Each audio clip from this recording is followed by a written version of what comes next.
Me. I'm so nervous. Kan van hol Kan lan vek lo kati kan pathum kanin. Mengat live. hiti Zoom app kan dawi kan dong te kan lang khol ma tu hin.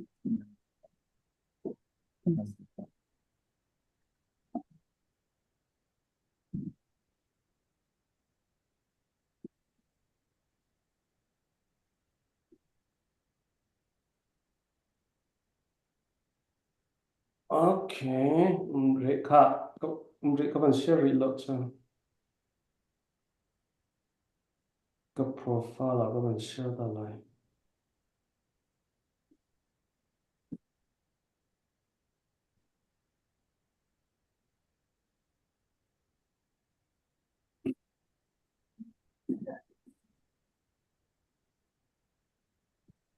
Lampala kan van thok lai, kan van share ta lai. Share lên là kan bom chiều lo. Ka profile kan ka van share xong là thế. Ka ban zo la Mà ka van share về tao lo. Chứ khát demo. ka ban zo lo pa.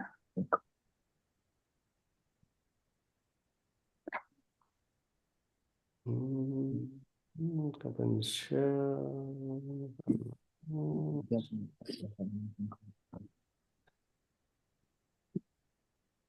Let me share a little bit.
Ka lang ri la te.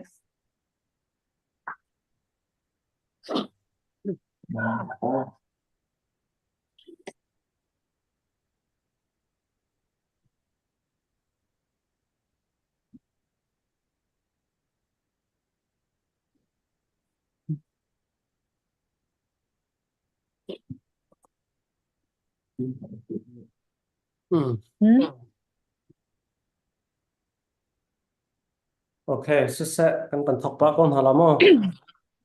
Kan ban tlai pa trong le tu he. Na ji chiu kan ban tlai pa na. Kan ban tlai pa le. Kan ma le chen na ji pa sha. Se chang tu he. Okay, sẽ kan ban thok na lai se. Religious and political voice in tuzana nan kut kan tlai ha tuzan he ka hen. Long tlai le kan phal le sen mi he ka hen. Ruthi le atulio Miss Mizorama azwami top 10 piang atleng mi Miss Ruthi amin an min di lak kan kawan chima chan chim kai har tok na le ka fal le ban an min sam na thok long kawan chim go la Miss Ruthi le he ka hen kan singer Mercy he tu zan biro na kan ban nei la tu zan he Mercy thana ban sa khala ma Sa khâu là lâu hi. sa khala lo te Hi cái tim mình đã có phật tăng cái tu pi le. ai za sile tu zan che ha sak lo te in bia tu i ro ko hau si a okay se tu zana ka en special bero na kan ban nei lai e tu tan che long tai nei kan phal he bero na kan ban nei lai ka hen miss routine chan na ka pek cha kai lom ti khawan chim ka do chu kho hen single mercy zong tu zana chan na ka van pek cha ka lom kan van ngai mercy atu he US lay in mi kan sia Australia le zong nai tana khwal na tlong e kan ngai chiu lai ti zum dak kan nei chu cha chen tu zan cho ngai doma na mu mai van elang ta ko to tia kan van som ko he cái lon được se ve US Asia Australia le Asia na khwal thon na kong po zong experience nang kan shimla la na hoi la po zong he ka hen long sai na phan nuwa na ngai na bia bia cha na te zong nang kan van tu lai chute taนักฮัลมีพวกจุเล็กเขาก็จะจอมไร se se atu zan cho he ka hen Miss Ruthi e focus deu en bia kan van ru lai e pakhat na ka kan van ruang ha ding mi cha ama personal kong kan van hal lai chu kho chun atu Mizoram Miss an zoom ning an standard kha zaida alo ti mi te kha tu zana han tlom pal te beru na kan van nei lai e chu ti sia chun he ka hen pakhat na ka root tu kha kan van hal masat ko lai e nangma na background te kha tlom pal te bihal nak chung kan van lu thana nangma na background athana mi na than nak na siang en kai nak asia na dir hun na background te kha toy te en chim nak te kha bang kan nei masat ding kan ban som masat oh si kai lom I lo o kamin hi ruthi wana luntuang kasilemu chuni atu keima hi sangau khwa longtlai district ya ummi kasile zirnak awangin aizola tu in Bachelor of Arts Public Administration jahana han exam kadi chai tu result thak lew mek kasia okay atha tok zaida na atu kha bachelor te BA or BA se chunte zai tiang da na education he zai tiang da pe zu ne kim tu na na ngai o atu hi ke ran naka chunin BA chang hi azak ti lemu BA chang hinin thildang aphun phun zirding kanai ve no le ma chu zir na ka tim de ase BA tiang tu he education la ya hen chen nai tim tu na aseti na o okay chati sia chen bihal nak chung le kan bik chon ha la mo bihal nak chung le kan lut na la e cho kho chen mercy kha akal lak te ya kan van hal ve la le te cái chỗ ngay tục lo rồi thì đâu cả mercy tu zan chen nai sakal to ka asi ba mercy kha se atu kha pengye ji lei kan ti lai cho pengye ji lei zong kha atu bachelor tiang na ti adang dang na ti e zaida na prasang na interest tak me si zaida hai le ya ko na du zaida hai le na ti mi te kha root kha ban hal kan van du ta asi ke ma nuam ka ti zong tak hi chu modeling line le ngor hi silemu hi ka tui top modeling le ka tui top le ma hi le hinin kalzel tong ka ti modeling le ka tui top ke ma ni ke ma bi ka hin chun model leng le he na interest me na prasang sa Mizoram mai top lawin mu hi pathian jan ha dam mi kan chunin na kip le zong ase se hi vairam le zong ase se ti chun som zel ka tim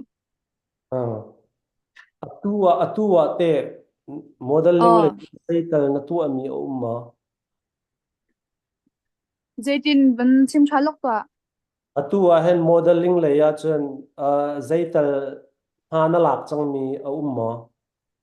na tu mi umma ri cha lo tu ta ka hin chun mu malak ding ti mi hi chu ka nei ri la okay so se khap vial khan ne interest mi na pasang kong kha kan van hal tai mo mercy le ya ka van hal to lai mercy tu liu he zaida na tua long tla ya zaida na tua bek tu tak hi chu cái din ko lo ma din tia khin tu tu zar chu cái mà cái rian cái chuan le tun hi kavan chumpi pa tangrai ngai tu he kan shama fak le kiknia kan tlai pa ti khan tu leo shi lem sna ka tlai ve Mercy kha Miss kanga bal na tu makha kan ma chal lewa si ba je kha kan chal lewa je nan chan liu ate izum lo in kanga na ti mo khao na bia kha ka zom loin zoom lo in um oh zom lo khin ah zom lo khin karak nga kan ma long tai khwalipia hin suklakut le chapchar kut ti mi khe kam vai khatman na kherak silmo ma khanin sangdang dang tang khan tu yan thim ban tuk thau kan ma le ya mu mi zawra ma shim shim journalist ni khan le sangdang dang ye lai women association makhai shwai tu mua makha I atorel tu jawan la tu ni khan I sangdang dang changi nunga achami ai do mi filmi ban tu khan rak team me makhan ke ma horo pak lo pi dang team winner ka rak sile mak ngai at chu long time ma sa chem ka rak chau sareng amak ngai nang ma dan nai he da mak ti ti lo makhalio khan dun ke ma kai zabe pa se na rak za pa vela tu manna hen apiuchi na sa pa deng sang na ten tu manna hen za pi zara ni chan ne tuk ri lo he apiuchi kan ti mi cha kan ma lai kan ma lai lei chun ning danin kan ban cha pau mi se monan ma me zoram dir hun in chan atu hen lungak lung ching bak salai tu chu kan ma le ya chung kem kan dungak ve tim chau se sala tu liu kha nan ma lai in chan lungak ling ching bak sakola cha atu kha Australia lei zong nakal la Australia ma anuam de US khate khatlam palte experience man kan chim ta to anom dan ki chu ai khat lo ve ki se nom ve le nom deu ti chim ding ki gan dei tuk lo arong chu anom dan ki ai khat lo ve ti ga ki mo ai khatlo ka be zonga khan anuam de mi te chom ka la cha zai dan lung an tong de piet piet ka lu ang ton ve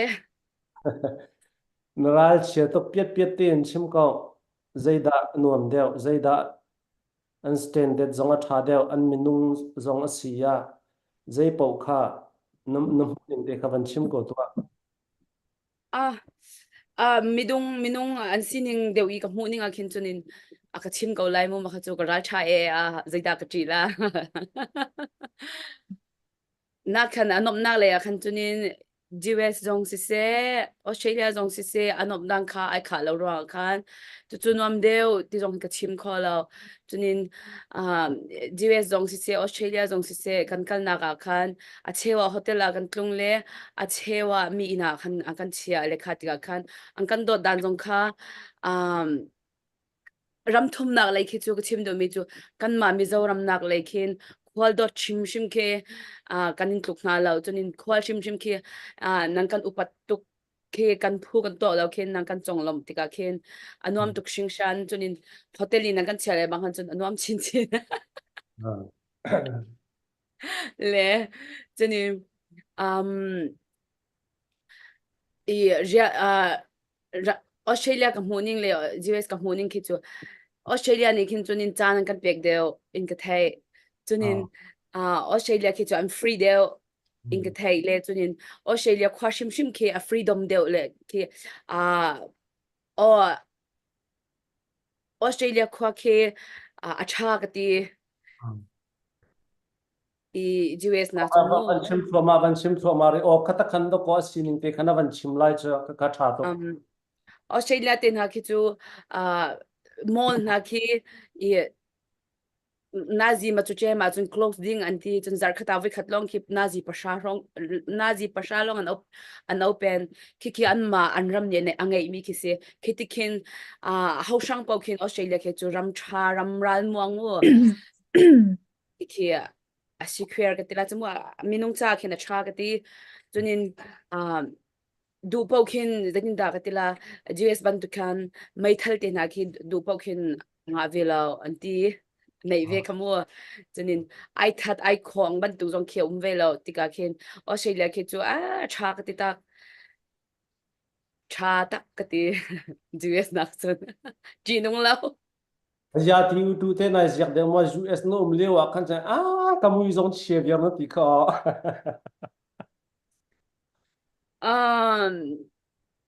เพียงมักง่ายพอจนที่ใกล้จากเรากิตีใกล้มามัวออสเตรเลียกับภาคสองคันกับภาคกาคันจะนี่เสียกับภาษาอีกันตุย CCCAGS Pastor James ติงกุงตรงนี้คันมาเลเซียนงเอาเดี๋ยวง่ายเดียกันทีเลยในสาวกับบ้านดุมก็จะอลินเลี้ยวก็สิเวปาฟอนในคันทุนินกับภาคกาคันไกจากเราตุกนึงเคนักฮัลเลตล้มเตกับเบียนบันสาวเดียวละเลยอากันไงตัวเลยกันเจ้าตัวรักเทียมละไกจากเราตักคิดกับภาคกาคันก็อร์ปิดเป็งทีนจูบิลีคันกันเอาคักสิเลทีนจูบิลีกันมันคนหูจงคันก็อร์ปิดทุนินคอนเสิร์ตกันในจงลาฟุงไลสรีบักมาคอนเสิร์ตกันในจานละบางก็ซาจูก็อร์ปิดนี่เห็นนาเตคันลาฮิจินงำเมนที่กสิเราก็โอเคมัวก็อร์ปิดตุกติกาคินถ้าจงกจินงำบักเรานาเตนบอยปาเบลชัมบุคันใจจงเตคักับปะชิเลกังไอตัวจ้าสุนฮาร์ตุกไม่เทกเทเรานาคันกะลาสักมีค่ะเคกระดูนิ่งคันชวกเวคีกระดูนิ่งคันจนชวกโคเรานาคันชวกเวเลงมังเลจนคีเตจงคันเนมเลยเราเลติบุคันลาฟุงเลยสรินฮาจันขตาซาจนินติคันลากสักชีเล็งมังจนินเอเดเลยกันพักจงเอเดเลยกันพักนูลงคันกอร์ปิดค่ะอะไรเดียวเลนันเอเดเลยกันพักคันกตักสักฟักดิกโซดิกะฮาร์นิงคิกะฮาร์โลโลคิเซฮาร์ตักคิกเซกุมดันขมัวฮาร์ตุกกโซนิงขมัวจนินนั่นเอเดเลยกันพักเอเดเลยกันพักนูคันไกนิงเลจนินติคันินกับวันดำเดียวก็เสียสิแล้วก็จูกะฮาร์ตุกจนินอลินตุกเลี้ยวก็สิฟอนเลยกันพักขโมจนินนายกันบันกัลเลยเมลเบิร์นเทนฮาจนินไลเจเทนทรัสเมเนียเคอันนวมคุณออสเตรเลียนันพักชิมจนินรักกัลเตวที่มีฮักชิมดูทรัสเมเนียเลยกันชงคาร์จงเซครีฟาบุเลยมูกันชงคาร์ทราวเลยกันชงคาร์ตุจันตุจิง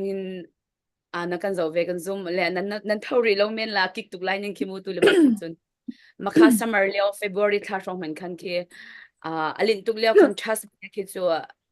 อันนวมตักแอร์พอร์ตจังกันบันจุมคิกฟิลมีจุมิจาวรัมคิเซอันนวมตุกคิซิลเตคิฮงช่างเลยมูตุนินจิงซงอาศิเซจนจานาคินฮงกิกมีเตคิมอันนวมตุกชัสมิเนียชิมจัวแลนชิมดานินอุปาหน้าเป็นสนจังมีนาศิเซตร์หน้าบันตุกนักขวาเฮียอันมันมีชัสมิเนียฮีอันที่ขนวมขดอคิเซอาจารย์โมเซนักันชิมนักกันเห็นออสเตรเลียเฮอันวมเดียวตุกโกเฮเขา ออสเตรเลียมี US เจอไปวางเคียวเต็กเอ็นอเต็งโกเฮเซออสเตรเลียจะอันวมเดียวก็ลาจนอันซาจงลงเดียวลา US เจอเรียนตัวเดียวมีลงเต็กันสิติกาคันมีควลจะเห็นจนจานเปียกแค่อาหารเดียวก็ลาเซขับยัลเตขัดลมปัลเตอัปเดตนังกำบันตัวนักควลฝนนักอาเซียจนรำใจลุกดาอาศัยที่มีเตขัดช่วยไทยนักมั้งนังกำบันตัวเปียกกันล้อมอันหัวกันบันเฮลชันไลและอีกาเห็นรูทรูทีนกันเอาก็ละเช่ดูกับชิปล้ำเมื่อเรารำเลยเอาด้านขันไก่บันเจียบเดี๋ยวเราเลยกันมาเลยเอาด้านกันบันเอาก็ละรูทีนมั้งใจป้องกันดิกเบียร์ก็ตุข้าลงไลดิสทริกอินมิสขนายรวมเลยเต้ไลดิสทริกอินมิสนายรวมเห็นอันนี้ทีมเห็นมินุงใจจ่าดานั่นเนี่ยรวมเลยลงไลดิสทริกอินเห็นนังมาเฮอันนี้ทีมที่มีแต่กันบันเฮลมาสตากันบันดูสิกาลมีมินุงเฮกันยัดรวมเลี้ยมเหล่าเลมัวle long tlai MJA Mizoram Journalist Association khami an how to le te ni khanin keima kha an kaman chon le district IOE representing khanin an kavan som deu top kau khati minungi ashan pai vai izwa mang kha kan nei la kan ma district a chunin mu oh ase ma chu voi dang dong a chu chin ma akal ning da na se o voidanga hin ka thai che ala voidanga hinin I a district IO ang hinin voi khat chaw kha a umri lamu district IO biga tak khanin khatin minung hin ashan pan izwam mo zwam lo ka thai chang che ala oh ke kha ka van ne nak ve pakhat chu I nikum chang khanin ke ma hi modeling le ka kal pa cho hiti designer hoi so velan ba se hinin ka khetwak ton lamu ka kha an ma le an ka rak thai khanin an ka man som ka chu khati district IO representing khanin okay se oh ma runga kan to ko ram ma thoka kan modeling le kan zai da chu hlan te narak tu mi mo ti mi te kha kan mi kha se ma le o kha si kan se ma ti umro kan sui tu upa pon ni anevan thei nak kha se chumo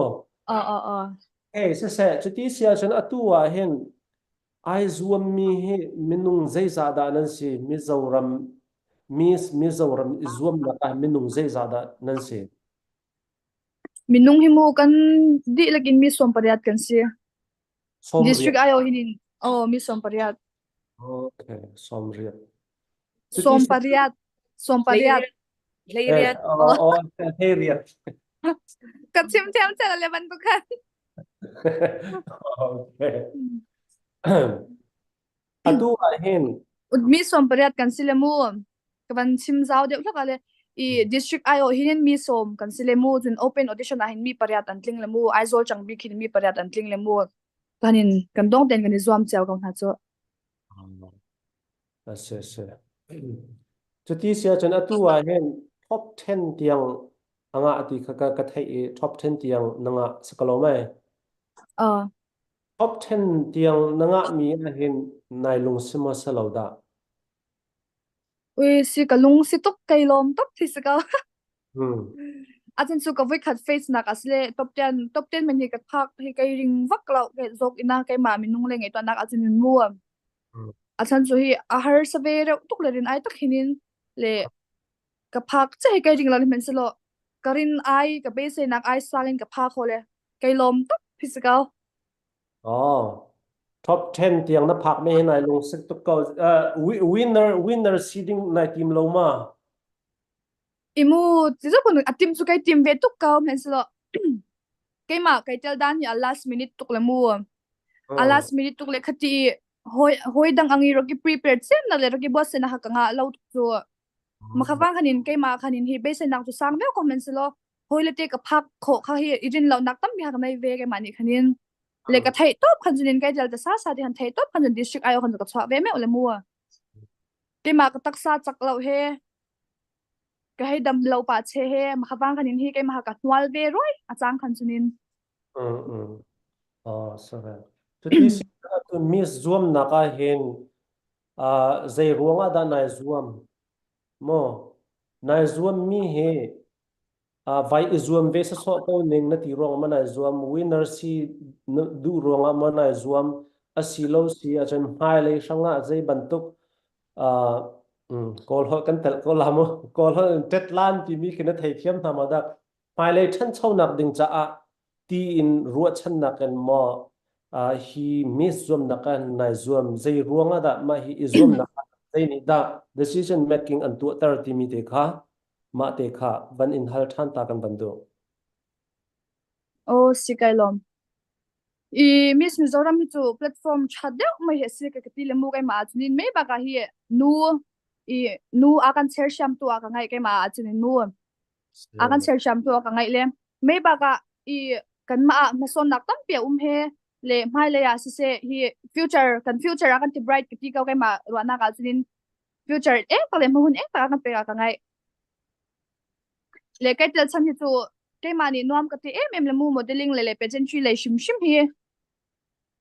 nuam ka ti le me ba ka hi ka be se na ka thong hi kai ma bi ka tu sha zel tu ne ka kal zel na den ka be se na hi ka nei sang top update from han chang ka I antenna ka hi mi chan pi le zonga se ka lo na I antenna ka hi nu ma le ya tam pi na lo na ka rak chwa be te ma chunin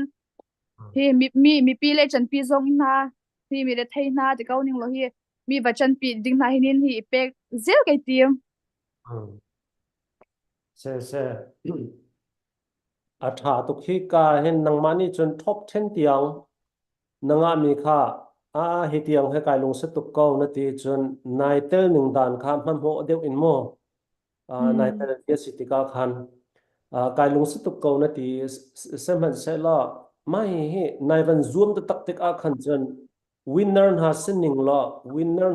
la ti zong na ruat el mo na ru asia chun ko win swala chun Mizoram Miss Bak he ko win swala sia chun chu bantuk chu ka tu alai timi bantuk ruwa na dream na na imite a umma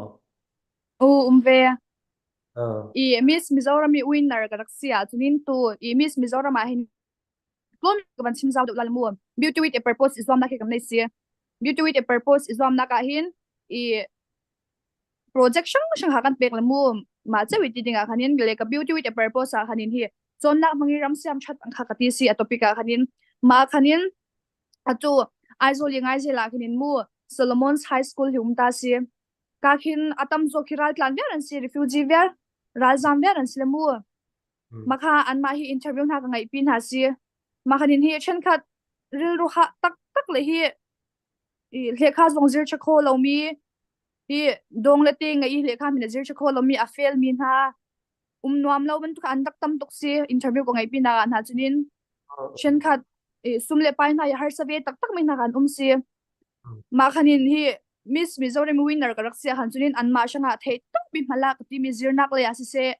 hi apun phun danga asi se an shangai thei to bi mala ka tim oh asare se winner chu basam han hla la se chu bantuk in lungput na ngai mi le chu bantuk thil rak tu mi chu thil tha tuk ase se thinlung put tu kha ba pi mo mai le ya kha bantuk thinlung put dream kan tilai mo kan do lung put nan nei chen ma ni khan hai le ya thil pakhat khat nan tu mi chunga push up an tu te ko na lai hlo sin na nan ngai lai le a khaban tu te refugee sia khaban do razam te an sia atu bantuk na dir hun zonga khaban tuk te na thin lung te rak umme nei niam te in pe thlai nak narak nei mi te kha atu zana se na van chim te ka hen ke ma behal tu dir hun zon kai lom aruang chu khaban tuk he kan pe thlai nak narak nei lai ti kha karuat lem lo le se khan te zong khan rak tu te ka khan a tha tu khring san chu ti sia chen ve nangma atu bantuk modeling lei phun phai hen na uar mi asi te ka hen atu Mizoram a khen asak nak zong an se adang dang model le zong an se mo Mizoram chunga khen a hauda na uar bik nangai sang bik timi te ke Mizoram chunga nu pakhat pa pakhat in mo dan thim tu ala a hauda nangai sang bik mi an se modeling le amolati modeling le a si zonga thlasak le a si zonga na thinlung chunga mi Mizoram a hen a hauda alar bik le timi chunga ken a hauti kheda na thinlunga nu asia pa asia na uar bik min han si timi te kha kan van hal do o asi war big ti hin chunin modeling le angor ngor a hin chunin mu than than hi kadu tak chu ama hi 2018 Miss Mizoram ka silemu ama nu hi mi enton tlak tak tak hin ama hi mu enton tlak tak tak asile ka war ngai chunin beril van ne sang hi ka ngai sang hoi bok ka war me ba ka ngai sang tak zat ama hi nu hau chau hi chauna akan pektar tu ka ngai ama hi politician islemu chauna akan pektar tu ka ngai to pamanu hi kum hak sia te sibu men hi kum hak sia te men sibu men ku MLA lai avan se khole ama hi chaunak thar kai ma hi i motivate na hi ka nga khau to atu chan nu pathi na chim ta kaw pa pa big tak chunin te mar ama dong hi politician thos lemu hi ama tak hi chalai hi kan ma ho chalai sang big hin chunin enton tlak tak tak mi fel mi teima asin ka ngai atu he na chutin adang chu kanai ti lau bakin ama bak hisga atu he na chimdana han chen kan van zau te ka han nai ngai ji politician do dang na se pa atu he Sima ngai ngai ji ram khel le tu he na thin lung na kharwa na ka umpa do se asamo hay là ram khel le kap ti bantuk tu he na thin lung a han deu do se ko he na van uar min ha van zau te ka han mo thla sa lai phum phai ha mo na chim men la ti na la ka politician le deu pol na van chim na te ka hen chu na thin lungจะทราบเลยที่จูกันมาเลยไล่มีเหตุการณ์เดี๋ยวนะ Sama เออ ja lai mi kan ma lai nak sa chen Mizoram le cha in an thiam deuh salo mai ไล่ก็ไงตั้มโซกไอหมาจนินที่ไงตั้มที่หันดังตั้งกับไงช่วงเราเลยที่กังไงอังมีเขาจะที่แชมเปี้ยนส์ก็เตรียมที่กังไงเวียร์เร่งตอน chu ti sia chen kan ma lai tha ko ur deuh ti sin a ho singkara khin a ho khidan na ur อีมูทงบัวที่ก็ว้าแล้ว oh thong boy na ur te จนที่ใจจริงก็ตีลาเลียนเตียวนาจนที่กิงไลเตียวนาเรปเปอร์เลยมั่วมันต้องทานไงนวมก็ตีอะตุกันนี่จงที่ก็ว้าตุก oh lian te a king lai ti mi te po jong khan thai ko te ก็ไทยเวียร์นะ oh asa reng tak ma kha kan ma lai mi chen upa ni chen ke ma thin upa de mi chen a thei jong kan thei theng men ha lai lo ma kha 是啊 Tiyan salamo ke jong ni zan mai tan te long khen ka thai na cha la chimdu mi cha nang ma kha ka len mi zong ni na rak thai diam ko na 哦 sinker cha pa long na van chim hoye kan ma lai le na van thim mi na cha nu te นัวหินจุนินโดดใส่นางแต่เหตุชามก็ตีเราจ้อ เลยมันอันเดียวจะอันไรจังเลยมั่วเลยตู้หินจุนินนี่อาชามก็ตีเวียร์ตัวหน้าตุยอวันล็อกอามินกับวันพิลล็อกจัวสวยงุนเร็มนะหาชามก็ตี swing mun rem ma จุนินอีล็อกจูกันนี่เมอร์ซี่จงเหตุชามก็ตีตุกเลยมั่วจุนินเฮียแล้วชุดสินเทเอาหน้าจุนินอีว้าวว่างมันสิตัวเดือดสิค่ะแล้วชุดสินเด็กกรุ๊ปขัดตัวใจไม่ใช่แล้วชุดสินเด็กกรุ๊ปเป็นนูปนี่ค่ะมินกับวันพิลส์เขาเด็กหลังสิจัวเบียกใส่ปาร์เลยเขาเหมือนสิจัวอามินประคัดกับวันพิล yang len sung มาค่ะอันชามก็จะเฮ้ย yang suran te mi kama อันชามก็จะเฮ้ยตัก yang khate อืม nang te sa sak na thiam ve lo ma โอ้ยละสักเลยจัวก็ซาเวตอนเก่าเลยก็ชามแล้ว Mizoram ummi cha singkar ta tak asal lo mi man khe chulhana chan kan malai le pol I singkar na kanan o tha de ka ti cha อาซิโมอุ้ยไล่เลยที่ไปชามอันที่จเก่าก็เลยมินิตัวนี้ sama โอ้ Mizoram pol he cha min thang asal lo mi man khe an o khe a tha ngai an ka thai an tha chuti se chan lai tha de long te ka ngai na ti le lai tha chun zai tha da na ur be วาร์บิกมิตีที่ตัวนี้กันในตั้มวาร์บิกมิตีตัวกันในเอ็มเราเลยมัวก็เลยที่อันตั้มตุกจกเลยที่อับบิกตะกี้บัดทันดิงกับไทยเราให้กับฮันเราบักินเลยตัวเราตะกี้กันไงตักมีฮิตซัวไงก็นิ่งเลยเจ้าเวลที่หากันไงตั้มตุกตัวเราจัว zai สี ye เหลวกรุ๊ปสักมีเจ้าเวลที่มีสีเหลวกรุ๊ปสักมีสีเหลวมัวโอ้หมดสีเหลวหมดที่มีสีเหลวโอ้สีเหลววันที่กับไทยเขาอ่ะ ji liao นี่นะฮัลโหมดสีเหลวหมดสีเหลว mal ji liao เวลาจะง่ายเป็นมาเฮีย sarang nang ma zong he se voi hlasak na thiam pa ko la kan zawa hen ก็ทำไม่ทีสิ cha voi khat cha hla at mai lowin hla phung khat te tal nang ka sak piak ta haw min la ya โอ้ยเขาเรียกสักตัวกับทำแล้วตัวกับกระไลนะสิแล้ว la hai sel lo te nó sắc lên cho cả line là sẽ bao là sẽ cái long sẽ lại lấy cái căn phá cái uổng đeo nó thì mi sim sim chưa vậy dây lâu sẽ có lá cái rùa hen căn mà lại mi xin nạp tê nó uổng nạp tê nó lăng tar nạp sẽ có lại đã cái tê sẽ khác nhau căn thì vậy à chút tí xia chân nang mà pum pak dir hu na mo van hal kan du mi cho dây đã nang ma mo nang ma lên nang ma chunga zeida naidu khun big nak ase zeida naidu khun big mi ase ti mi te heaven hal ta kan du simple question te asana te in bay se ba pi ngai mi question pakhat jong ase be phone si cái máy cái lung oi na cho cái confidence sig ti ve lo kho lo le cái câu ning lo cái confidence si ve ngai cái hal cái máy hi a chan chu a tir hin chu ning cái máy nervous ka nga ka tuk so hi mi pum hai cái dir na hin cái máy cái tak san ha ya chiar ver di ton cái khur vek ton le men slow mi hi cái mà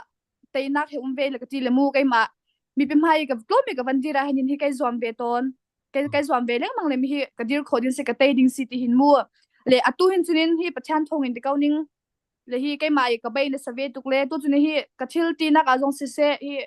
nervous si cái mak nga ti lo kina confidence si ka nei ve tuk chang cái ma chunin confidence na hi ka du ve nak si a tha to confident vale chunga he confident he rak ba pi to lemo ba pi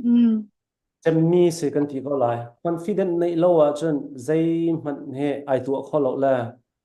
chun menung he nipi mai kan chu zong a se zai thil kan tu po a pakhat khat I perfume mi kan nei sia chun kan confident atlaw sia chun thil kan tu mi kha kan kharu nak zong zai zong vial te kha atlaw di ma kha khase kan hulaya ta chun na ka te ko ta chun na ka experience kan chim na lai mo confident na ti ronga khan confident he pulpit chung dir zonga se me pi chung dir zonga se ba pi tok asana te en kan hulaya experience US rama Indianapolis a hin sam tu anak he cha sam tu anak he lama cha ka thaibal lo he kharmal le hen indot ni sang pi ma in cha zeida an tu mi si ha o ti mi he karuat ton la voi khat cha chu ka sen ka kal e sam an tua saman tu chu ka jan ka va kale ka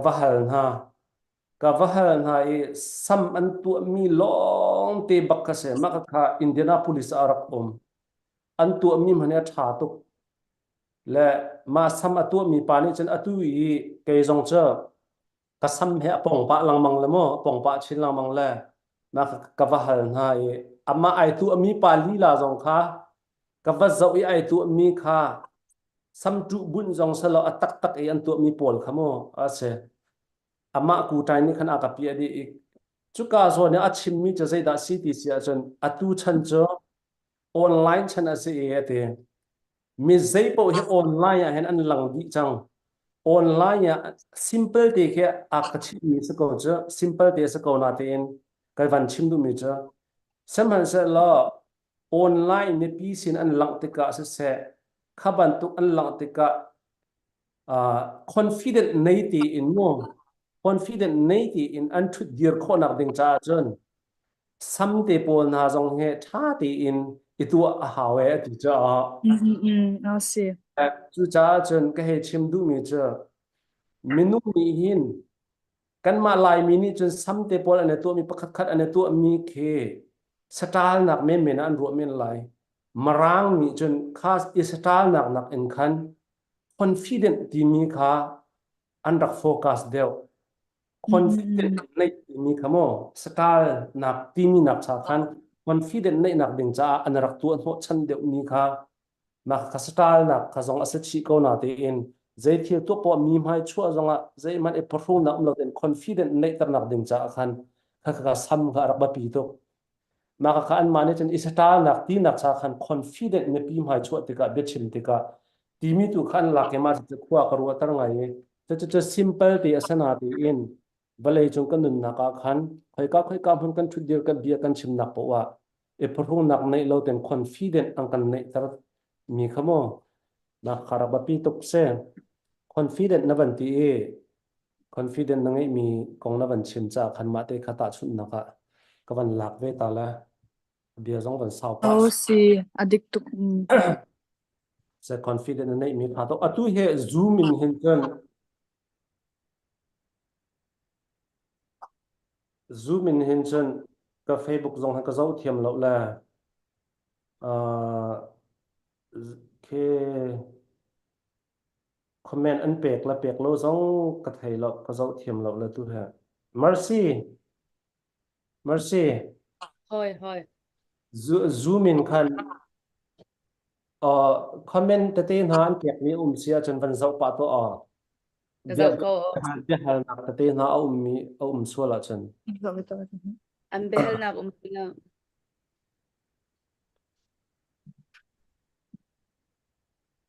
kha chati sia chen se personal konga khan khavial khaban se lamo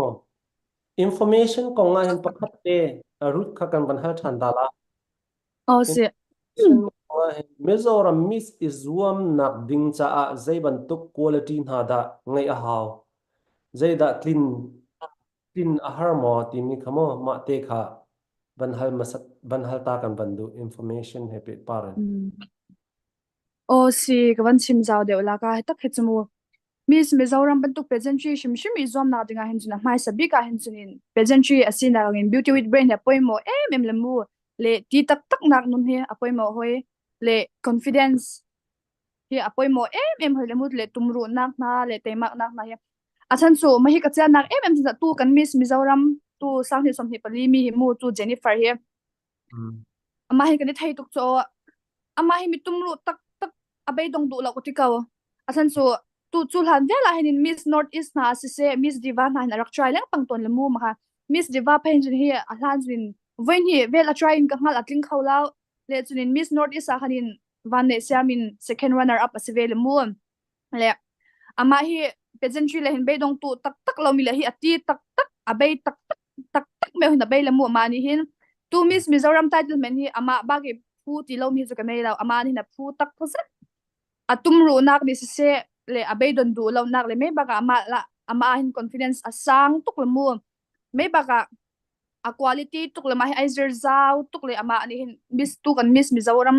title sina zung hi aphu ti chem se atha okay kan elom hi ka nan pan hi in kan ban hal ko na la atu he Mur thi khan hal mi mu DL angai chong mo ti Australia tangwal ipai chak dia ban ti Korea ma kha chu ka phang lo kala se tu thai le cham se phang lo kala tu liu che bai tu liu che Frank chan asalamo Frank ten chim chan asala khaban tuk che pe online interview tu chan che si che cái này bà câu là đã có tiếng nei pa ko la thi chen se nei ko la che nei ding pe si che tu che ko lai man kai chang mi ni chen nei ding si che darling ngai chang ti ko se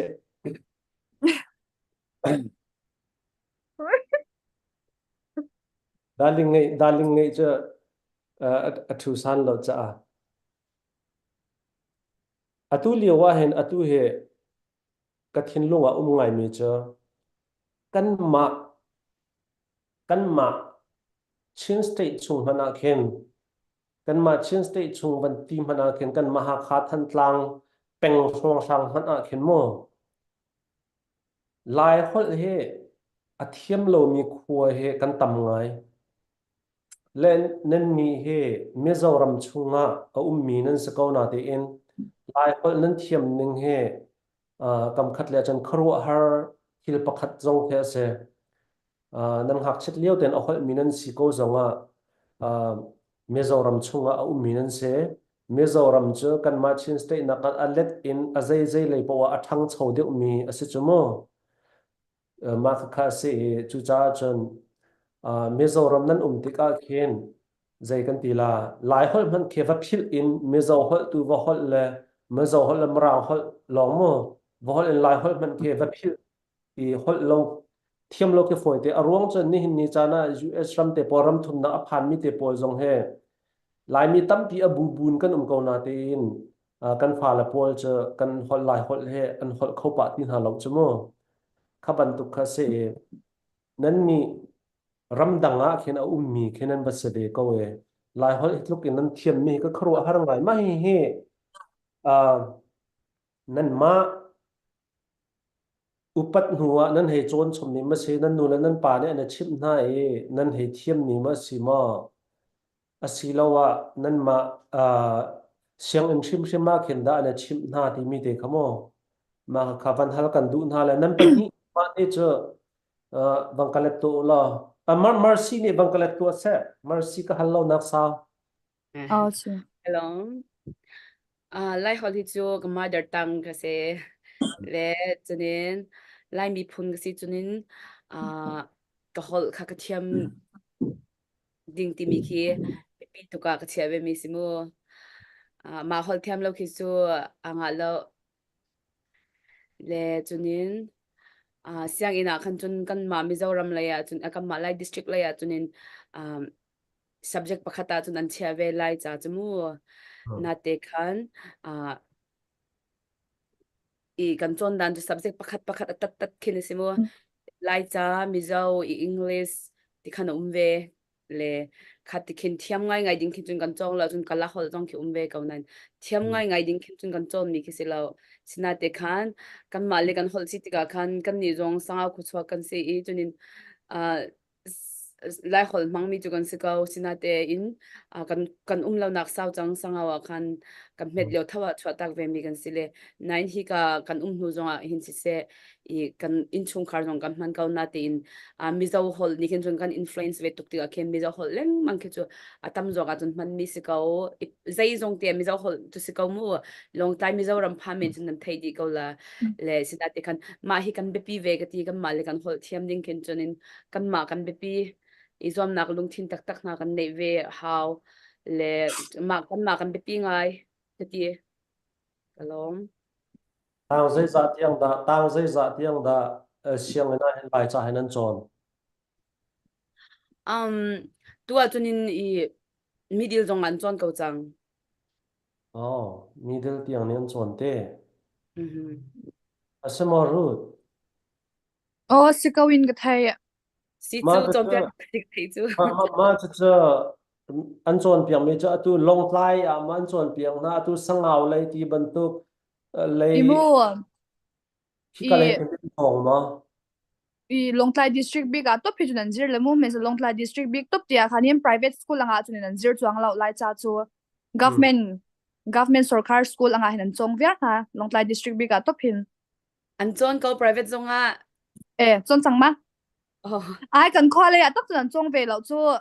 private a makharanga kan si oh kan family kan ni ste kan few te pol hi private long I kalmin sile modam bosco oh si ni kalmin sile lai cha chon chon ka chon di se a chong mi zon la chong lo mi zon kho long lai district ka hen khua zai za phong da Longtlai district a hin khwa hi somnga le pathum asin thai nga thum chu chunga chante school hi te zai za phong da na le chu chunga school tak hi chu hiti van chim top hin chunin ka thai thiam chia la record ta lo te kau ni hi a chen sakhi school thar ang mai ve ze le mu ma khanin van ni chim top dan ha ka thai thiam chia la se ma ka cha school le pang kawan tuan bo nei tu ni kan thai lai mo o si kan du mi na hol kong happy parents cha khan kan van hal so mi na se som nga rong hei le chua chen a lai cha te he chu som nga chunga chen som nga he te ko si la lai cha he som thum som li rong ni chen lai cha he an chon ko lai ti na ase chu te si se a tha tok chung chan ma he kan ma chen state mana hin se a khote lai ti ban tuk te adang dang thong ti ban tuk ti man a hen lai cha he chon he khap deuh le tlau chin lang mong diang huna kam phan le mo keima zong Mizoram khan sai ha rong tui pang rong a khen 1999 in 2001 tiang song karak umbal le mo ma liwa khen long lai ho sang zai lo nin heti hin lai hol an thiam ding mi le lai hu en ru mi he ma liwa chen karak theve baklo cha karak ve baklo cha la atu ka upvan upat deuh nu long a hen ka van thei la chen Marcy he kan van ton hu long hen ka lung thiang le Marcy he kan van tong la Marcy hin batak ten lai hol an kan van chan bak ten ve ka lunga ka phim tar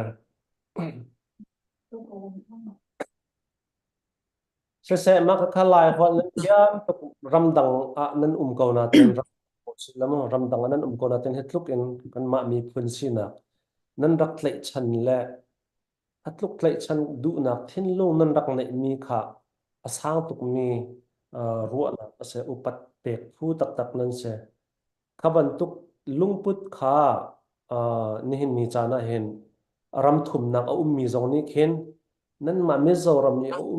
nan lungput ban tuk khe ban tuk khe lungput khe ngai ngai kan hau chun lo sia khan chan vai tau kha foi te atu ram thum nak mi kan dir huna hen mo nan ma ban tuk lungput hi chon kan her zo chun oplak nan se okay Oh, se second lom. chu ti sia chon information kong a khan root khavan in har than ta neng lo Oh, mis na ne zuam nak a hen Mizoram mis na ne zuam nak a hen te chowa lein han adi pa mo zai da izum na ka hen zai chowa lein adi pa mo a har sa pa mi minung cha a khin ta chun na ka amui zong ai do ko lai a body zong ai do ko lai hi ban to mi zum nak zong ai interest mi as ko ha saman se la a har sa pa mi minung cha a khin vai zum nak dinga hen don khan tu na angai mo don khan nak na mo timi te kha Mizoram i unstand te kha zaida lo timi khalong ha oh si a har save pa kau khatala ya chunin achan chu I kan ma hi chu district IOE represent kan sina ka khanin kan district MJA leti hauni khanin singkhat akan pek le mu le singkhat akan pek le abak itoral nak ya har tuk chu I transportation shiminin I phaisa ka di seng tuk chu ahun kan tinak ya hla ton chung le mai baka thilri arak se designer le tin kan thilri shok rak tum ko men has lo ana zong khan tum lo si kan ma I tum chop min ha kan rang ngai ve chu makaranga khanin hi sumle pa isen na ha tam tuk har save tuk belte chu hi sponsor tu ti ang ma hi ke ma zu hi kan nei ve nol le mu a chen hi kan ma mel shat le te hole hi ke ma akarak lom pi tu ti ang nine I phaisa hi kadon ve nol le ma ha chang khanin hi ke ma na ha kai ti chau hi kai en kol ve hi ka thil ti na ka khanin hi ka mang chang kai ve ka sum don mi kha a chan su sum ya hau tak ve tu le ban tu I tel ve ti ma hin chunin le district IOE kan represent le kan ma he chu tlomin aziamen le mu tangka na kan pek ronga khanin maka district IOE I represent lo mi open audition nga tling mi le bang sang le bang hin chunin hi har save to khati anrak top 10 ti vel na mo I anrak khen san bak lo le bang chunin mu hi I choi chuan nak ta save loi Mizoram he an thok nak asau chang mo asau tuk ri ro lo in ka thei kum vai zai za dan tu chang Miss Mizoram hi an thok tir nak hi mu 1983 asika win ka thai 1983 ama oh belte chu hi kumtin ang khanin an thang lo le mu interna ka kumhi dan anga na chunin I kumthum dan anga na hi akum kha hi ai ni kumtin ang khanan thang lo arem dan mo hi an ma lei anirem chan dan siber ko la da ka ti an than dan he atu ti anga hen hetin ban in hal to nung la Mizoram zum na ka han anga mi pol he mo Miss anga ami khi Miss zoom na atu na ni khen zaitin dan sponsor na zaitin dan zau khen na zaitiang dan zau khen na imu ma ta khin chunin I miss I zonet le zonet an silemu an ma a zau khen tu hi le Miss Mizoram le MJA hi ani collab le mu an changkop le ma khanin zau khen ti takan jun sum le pa hi chu har save tuk hi sponsor tu na hi an call ve na le asan chu an ma sum chang ngor khan chunin man tuk platform lian tham ang kha chu hi bot sek ngai na kha umlaw asan chu hi sum kha a hau tak ve tuk si chunin ma khawang khanin hi phun dang hi dor lian hau ti kau ning lo hi dor anei lian mi hau na hi sum dong lian hau na kha khanin hi sponsorship nei ding khanin hi ani rel to ai hi ani chim kau na chu hi ani som ton kau na chu oh se chunin I enter na ga tu ka ban sim fia lo ka le mu tu hin WCD Women Child and Development le Miss Mizoram hi an sponsor le mu WCD ne khanin an sponsor le ma kha I Miss Mizoram winner kha Women Child and Development Ambassador singha la le mu ma khani khanin hi cheng noi tam ta khan sponsor ve chu Miss Mizoram kha ma khan sponsor ranga khanin winner kha chu anma Women Child and Development tanga khanin ambassadora an ti ve kau chu Miss Mizoram is zoom na ka hen zailo ke affair na ke mo na hu na ka Miss Mizoram si the zoom ning dan he affair na te mo winner te pol an nga dan te pol zong sia mo anga si au ti nan ruat mo mercy nang zong ne zaitin da chu hlan na hu ne nga mo anga ding mi na ni an nga ko ti nan ruat mo ama he cha affair de lo just pol ne ke ning chang lo de an to ti ban tok pol mo kha ban tok phum phai na ke ve mo nan thei na ka amasa ka chiman tu khanin kai maru ana ka chunin affair ka ti tuk chu kai maru ana biga chan chunin lemon slo minung hi chu ril ro ai ang cheu mi kan sile zaitin tha ka contestant dang le te ni khanin an rang mu dan an rang ai dan kha chu kan halpin halo le mu kai ma thinlung ro ana ka chunin affair ka ti top ka mercy nang te ma aru thi chim mi khaman ko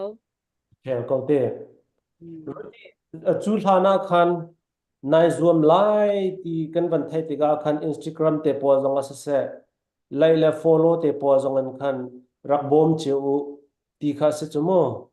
ti kha se kha lai le follow te po pek mi ni khan tam deu hu mi ni khan zeida athan hem nak an pek na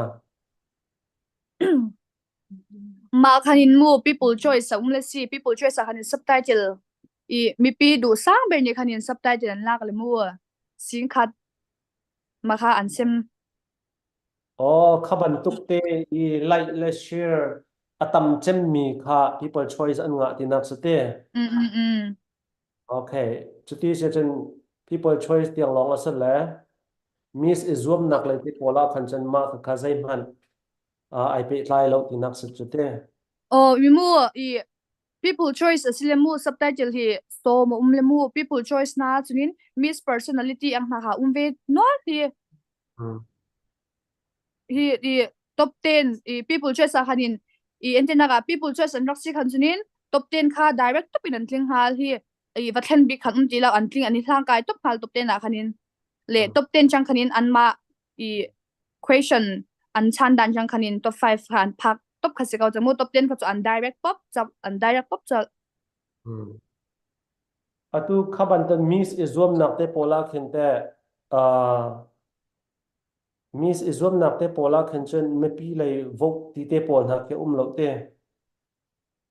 jajin da ti a ban chim chalok to Miss zoom nak a khin chen me pi lai te pol en vote pek ti mi te pol lo te people choice top khase ka ne ke just pol tu ni khan an thiam la thiam lo kha zo in khan hak pek su te ka me pi lai ka si atemua kha kabani rol talai mu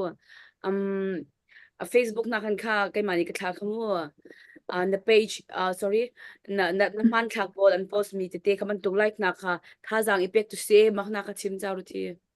o makabantuk ha osi oi kachim phil dai sorry makabantuk bantuk likes le comment nang le share pek na kamu i vote anga silemu baka i vote ang sile kabantuk atitam mi atina sami le bantuk likers na comments tu na le share tu na anga chen mi kha ansi people choice settling mi top 10 ai tang top mi kha chumu mahal people choice asi atu Miss Mizoram he tu khana van chim bantuk mizai ni da andir mi asi cho oh people choice oh sorry Miss Mizoram hi chumu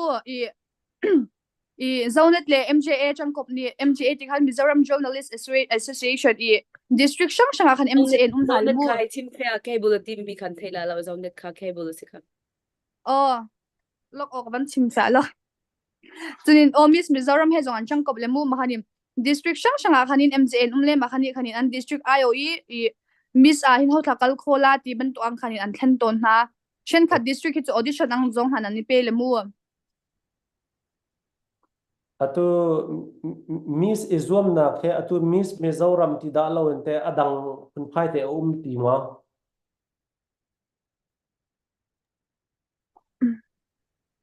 zaitin thawan Miss Mizoram ti mi Izwam na salawin adang group phai ni te Miss Izwam na khe antu mi ve ma Mizoram big ta kahin jin ban tu khi cho umla Miss Mizoram long te hi sikau ma pakhat lo entirna ka hi chapchar kut Miss ang na hi sikau chapchar kut Miss ti le na khanin Zofa International ham le mu le ma chu tu hi jin are chang hi an thang ti la Miss Mizoram le Miss chapchar kut hi asikau tu a chunin adanga umla atu se Mizoram kong he chu ke ka thelo ngai le mo atu Miss Mizoram atu he minau phumphai an salo ta ko silau zonet an silemu zonet cable an silemu an ma hi Mizoram a lian chaman si hi interna ka kan film hai TV na le show TV na hi an ma chang kin hi le sports le zong se thildanga phun hi news kan hal ding ang hi te kau ning chan chin thar zong se a phun an ma chang takin da chuak Mizoram a hin mu an ma chang takin da chuak zonet ti mi khate an ngam tu kha zong a phat tu se zonet ti mi cable kha ni khan zonet ti mi kha se kavan thai ve ko se an ma ni khan shi ho mi tuan vo lak mi se ti nak te atu Miss Mizoram he Miss Mizoram ti mi he se ma hi ka uar ngai cho kan ni chin mi kan ma chin state level in khan chon atu bantuk in chin state a huap mi min keng in Miss Zuam nak ti mi te pon ha he kan nei lo le mo US ram asi zonga aram thum nak asi zonga hen Miss Zuam nak te pol zonga hen CWO heti long CWO ni khenan hei tu alate CWO minau pol kan tilai cha minau ni khen an hei tu ala Miss Zuam nak te na ke an hei tu ala lesson aten or ngai mi ka ti mi cha Mizoram cha an ma Mizoram ti mi min bakhalak in khan mo Miss Mizoram mi kha an ban tu mi kha a huap di ka ti lai cha le ma kha ngai mai he kan ma chin mi phun zong ne hai le ya chen kan ram athat te tik zonga khen mo I chon phu si ta karwa Miss te pol atu khoding media kan pan thak ve ti ka chen ma te he chon phu si ti karwa chuti sia chen he ka hen adong nak le ya mo he ka hen rut kha van hal than kan ban du mi cha pakhat nak en pathum nak tiang tei nak amhu mi pol ke ma khe zei bantuk lak song an pek na tangka zong an sia ta lak song an pek kho na ti mi te khe ma te khe van hal kan ban du si kailom a winner ni hin mu a winner ni hin haisa noi ni le Vespa scooter adon le mu machin huwa Women Child and Development Ambassador asingha lemu chunin sponsor sang nan hi loman laksong adon ve chen chun apan hi nak ni hinin noi khatle singa adon hoi le apan hi na than noi khatle singa top ang khasiga watang kang zong le sponsor tu sang khanin hi laksong han don be di lemu apathum nak ni singa adon le thanin sponsor tu chang khanin laksong han don phun khanin winner ni nga chem ma long tu sika loman don mi chu kan adang pol ni te lom man adong mi nan umma chun limu kan do te kan di lagi finalist ni hin sing khat vat kan don lemu chunin top 10 akai mi ni hin sing khat le sanga kan don hai si chun top 5 akai mi a hin sing ni sanga an don top 5 ni hin mu se ha cha tukum nani zoom naka hente na ruwa naka mana ne zoom mi ke Mizoram mis avan city ka mo azau tu na te antam mo lung ai hui mo Mizoram level in tu mia zaitin da sikau u lung cho hui tukum hi kan nitlum lauzok hol khamu kan nitlum lauzok san chu hi kan tam ve tuk mi kha akan zau tu khan sa ve tuk chu big screen in thain I achunga khanin akan zau nuwa khanin in lenga in chunga luti ai tlum ve ti lo mi kha in lenga khanin big screen ang khanan chwa tar lemu le pi khanin ka chang khanin mitap pin akan zau hoi aleng vet chang khanin mu TV ala se an live hoi bok khanin hi zau tu chu pathian zara an chanem ve ngai kho in maka kha Mizoram achun rakzau kho di dingin khan live in an thla ko te TV ya se api chal mi Mizoram dir hun chan api chal mi ke event pakhat dir hun in mo sa na chia ve mi sitika khan Mizoram di lakne zau kho dingin live in an thla ti nak su te tha hai le ya te Mr. Zoom khan na nai team ma si pathian zar nai dam ti na ka umi kakal chau zel mis tu izom leng pang chu kai tim ka le izom ti khanin hi ka Mizoram ti lawa mu enterna ga hi ai sang zel ang na khanin izom chin kai tim Mizoram mis chunte Zoom thik nai team ti lo mo next year lai te pon ha zonga Mizoram mis ang tak hin chunin ka team cha ti lo le mu pathian zar na kan dam na si chunin Miss India na hi try ve ka team Miss India try na team te okay is it ruwa nak tim nak sang ngai as se team tham kau na hlo thing te ko lai alun chemi ta na khan min cha ka thei ti lo miss minak nu se yang anai ngai ma nu cha siang in akai naka asia ma nu ni nang mai nai do tu miss izom nanga him lai ati ma cha miss voicery yang song ai zom ru da ka te voicery yang song ai zom le ma cha sung peng la miss kai zom kasung ati la sana ten adong naka na khamis anga le ve zaitluk inda alung sao ti mi khamo ma nu kha beidon lo hi siberin ka thai kai ma chunin beidon lo le ti tak nak non hi mu ne tak angai ban tu present chi anga hin chunin ma nu ne attest mani achim mi dan shim cha angai inom tok voithum nak yang avan chim le voili nak yang avan chim le ka nga chang atila ha mo ka van ti a khen ka nga lo ka sung than voiruk na ka van de ka sung that na ten voicery na shonga ma nu kha winner sa ko se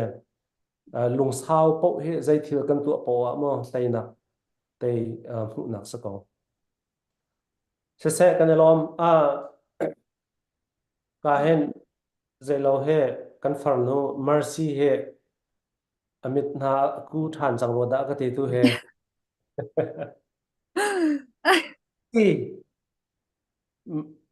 mercy US lay nang kan ngai na kong na tlom pa te bia bang kan ru to kelong kan ngai na GS le kamang na kan mu ton na bao rong aja thutti lo tin ha kasi ke ma himon ka hal na ka kalung ke lo ngai ka ban let ta la chu okay se comment kan hu kha lo ti comment comment because ka ban zau ta la nang ma na ban chim kal laka chung le do na kan um le mo zia bao rong a thutti lo tin ha kasi le bao rong ka thutti lo na kong lam he kalasak na ke set up ke to kho ke se lo le han de sung sung le Genevieve yang ka chim ton long khan bang ka chim le kha ka ban sak ton khan a boy bai leng mang khitika lesa ve mi pakhat kan sitika khan hiban tu ki lesak nak te na tam ting lo tu ki la ban sak ka chu angai tu cha jong khan nok tu ki kan se live thal lewi lesak nak sin pi lo tu ki chu angai tu cha shim shim khen a har tuk la le chu asa tu kam ma cha jong khen nom theng lo feeling khaw lo le khatika kin ke ma nai azinda katila i athami ten ha kanai khot ka khin ka thu ko lai ti mi kha ka chim du le chunin tu hin hi ka kan ma la ya hin chunin apple ke velo ador na ki lo ti ka khin i har ve ngai le thiam mi ten ha ki kai ton kho chunin ka thu lai ka lung thina peng ko ti mi kha ka chim du se chunin ramdanga tong ti lamo ti na kha question le boipani khwa khani kan sadu tha na tam ti la chunin Malaysia tu Malaysia karate lai ti mi kha ka chim du khasiri kalong US le chu kan ngai tak tak na ka ngai ve chun ra ka au ever ready kasi go US ta chu mo pra visa kan ngale kan ni chu 14 ticket choki ra kho mi kan se kan out han te lai cho ne pasal na ngai ri lo a chen 2025 chung le na pasal na ngai ri lo po po a chen kan out han Katsu go yang ni kan ma yang sur da take out tu makhani khan thina kati lanya khan program kan chan kan nei chi na e ke ma le yang te he khan ko wa kati hoi kati tu trong kum thu bi ban nei la chun na ching la kati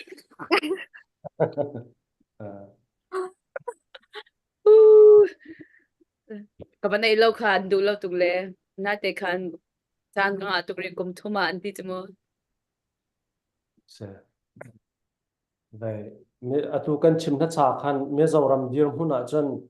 me zoram cha ram tha si ti ka mo nan nunga ling ching to ko si ko cha kan ma pol man he kan rak hak chet lewa hen kan u la pol he cho an rak nunga tlangwal puin tling tak tak ke se atu tu kan ram athat lo ronga ken pengia ji athat lo ti ka zai man pengia ji le ya siang ka kai la le chu ka tu la le ti mi kha ruwa na kha kan mi phun chung atlom chang kha ti ka khan na pi pasal nei long kha kan ruwa kho deuh mi ka se kha ram that lo nak ni atlun pi mi se le mo sian akai du mi cha te pol thil atu du mi cha te pola khan chen ram tha ding hun deuh a khan chen thil tu du mi tam te ka khan kum upat deuh tiang pi kha thil kha tu a haw la kan ni kan ram kha chu khata khan asati lo bo ruak ni adan ronga khan se chu man ve bak ka van chap ve ta lai mo chan sau ko na khan khi ka mu ve ni nga nan ram thum nak le le ka hol swal ti kan chun ka ngai thiam na chula kan zo tu cha zong ale rak ngai tu ding cha zong khan ram thum nak le shishim khi ani nei ton na ti chunin ram that lo rong ma singa imu Myanmar le khi ka thei ve lo asimen ka zum na chip na be chim na khan ke ma kharat na avan ka chap kan ni Mizoram la ya kin chunin cha kan chong silo mai cha kan chon tang shan na kan on chung kum hlei li na kum hlei nga kan si chumu le 11 12 kan ma le chunin tang hlei khat hlei hi BA bachelor first sem second sem third sem chumu kum thum chon hau chumu i bachelor men kha chunin master kha kum thum hau ri chumu kha kan kum kha kum som thum chi chu foi bak lau kum som thum avan si nu jong khanin chawza rian kan tran mo kan ma in business kan ran mo ran lo mo arum mi fa kan si lo le bankin chun anga bak lau ma i business ngai nei jong khimu har ve ngai le cheu khat avan thami jong an khau men le china te khanin i nu le pa ne chung khar nya kan zo khen i siang in kan kai cha kan chong le khiti ki i kan master na kan nga chen chu master nga lo zong in bachelor nga zong khanin i chawza rian nga mi zong khau chawza rian kan nga kan van nga chele pasal nei mo wangai mo nu pichit ke chu ki asin pi de chung khar cha wa kan ngai le bang chu ni zaida kan chung khar nya kan chom nak phaisa vial te adi mi kha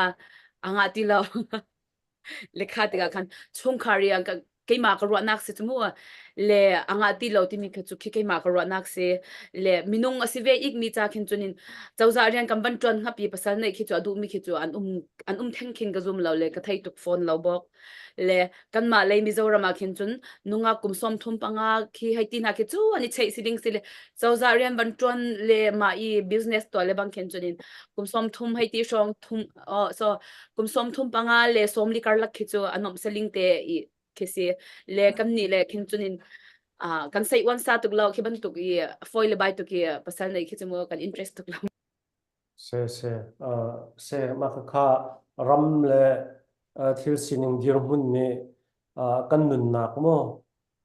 bawrok ang kan thlen mi ka se zai pau he US ram kan umsen kan kharwa ning zong kha ai thlang deuh kong aram thum nak chiu chiu hana hen hun ma nak ni hen kan society ni kan kharwa ning thinking khamo ma kha thlen le ma ruanga chan se kong se kan berwa nak cho hivialen ban se la se mercy tu zan nang kan van tripi khole kalom kan van ngai pa le ma ruanga chan se le kahen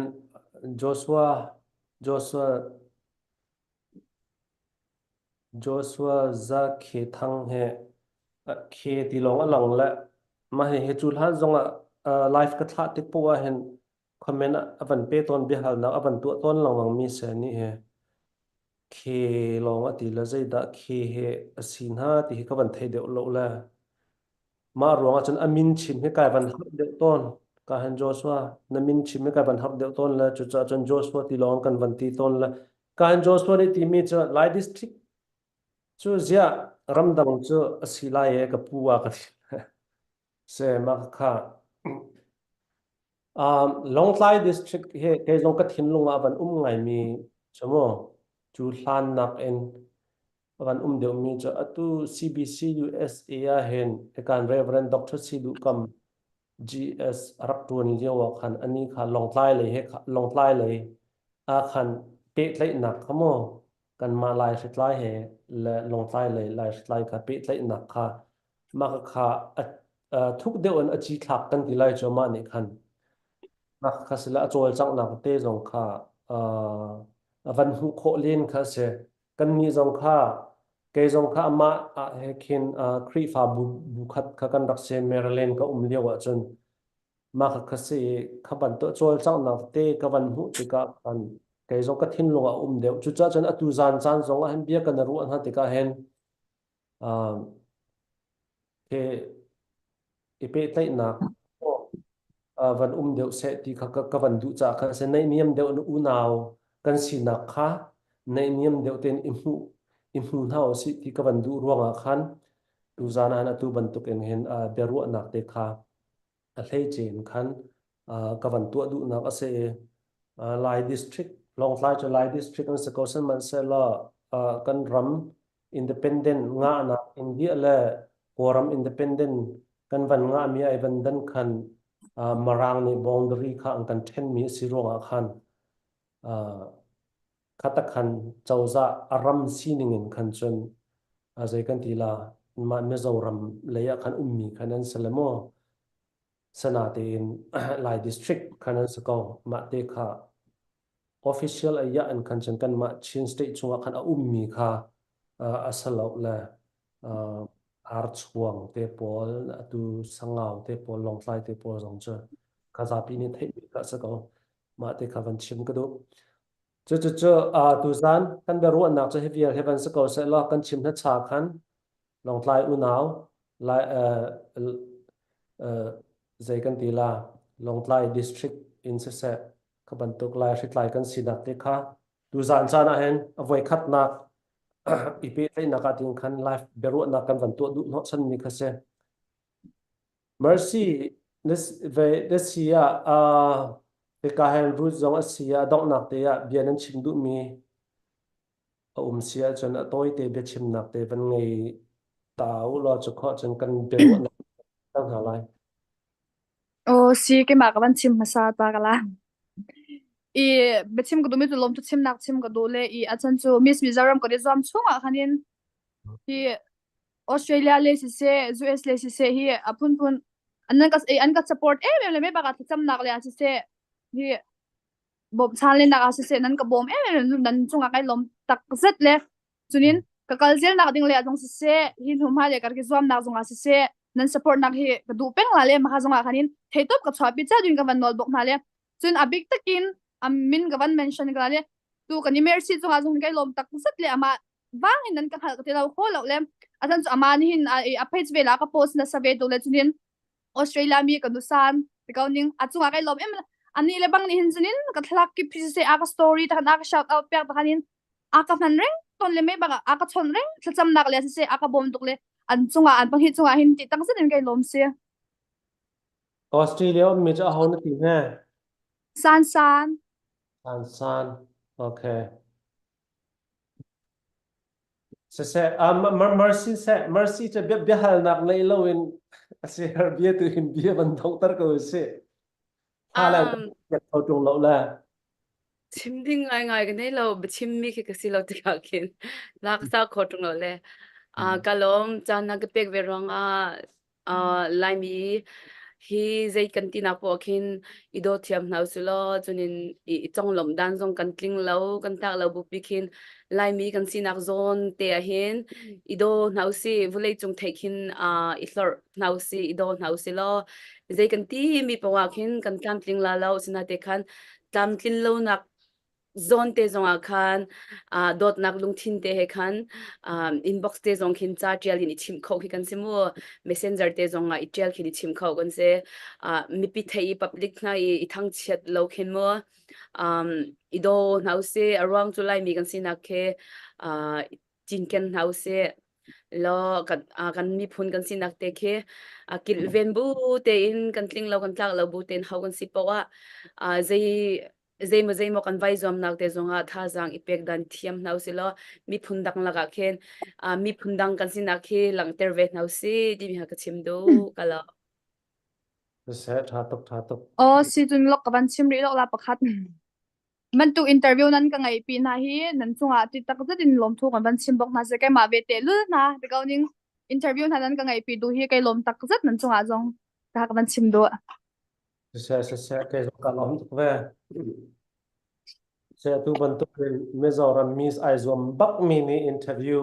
ke ma ni khoi kan tu la ka van ti mi na ka van chau hlan mi he ke ma tu kai lom de e kai lom kai zong Mizoram ka chanan sang tuk lamo Mizoram Miss Aizom ka cha van som a hen van som ngam ding man kinan salo cha ki ka ro sang si kan ha e ka ro sang kan nau si la vai a chon man chon kho ding chi kanan salai lo cha oi si lau te ban tu khanin ti lau te man tu zu minu e chon wa pam ding si gawa se Mizoram le na kan van tun chiao te ka nang kan van chiao te la la oh si se cho kho chan mercy tu cha hlana sa kho lo la kan ram athat tik tu wa online kan rock te la mo se ka sa khotika kan ban chim te na lai mu ka chim ja bang kha ka ba ve tuk tika khen chunin sakhola na kap khatle chu ka ba ve tak tak ni fatin te rian ka chuan vele chunin rian van chuan khon nu van loi kan ni Mizoram le chunin zan thum long ki pum lo chan se adi asit makha zan thum long kan di pum lo dangvel te 7 days in a week asile zan thum long kan ipum lo zana adi la khachu kan ipum di le chhun le khiban tuk rinda tila harve tuk mu harve tuk le kan la sathiam tam pin ko le makhalaka bang ka sombe to na ke kailom tuk ka phulo tuk ka na te khan rian hema cheban kal nu bani krifa bu le se zai mo NGO na ye meeting te na kan ban kai nu zan hil pa kholo nu ye kan kan na zi ai lo te khimo harve tak tak ke se harve har tuk Asakal thay thiam nan mo lo pe azan sia te even thut le zai lo zong kanan mo lo